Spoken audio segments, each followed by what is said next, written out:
ஒரு அழகான தோட்டத்தின் மண்ணுக்கு அடியில் சிட்டி என்ற ஒரு குட்டி விதை நிம்மதியாக தூங்கிக் கொண்டிருந்தது.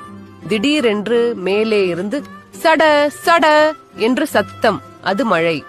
மழை தண்ணீர் மண்ணுக்குள் இறங்கி சிட்டியை நனைத்தது.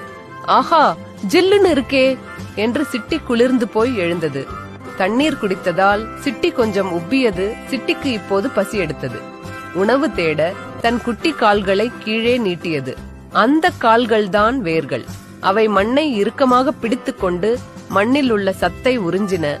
மேலே மண்ணுக்கு வெளியே ஒரு வெப்பம் தெரிந்தது. சூரியன் மாமா, சிட்டி வெளியே வா, வெளிச்சத்தை பார் என்று கூப்பிட்டார்.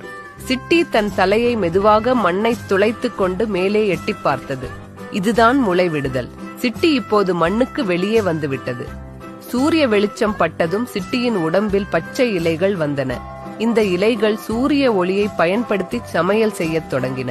நன்றாக சாப்பிட்டு சிட்டி இப்போது ஒரு அழகான செடியாக வளர்ந்து விட்டது. மகிழ்ச்சியில் அது ஒரு வண்ணமயமான பூ பூத்தது. தூங்கிக் கொண்டிருந்த குட்டி விதை தண்ணீர் மற்றும் சூரியன் உதவியுடன் இப்போது ஒரு அழகான செடியாகிவிட்டது.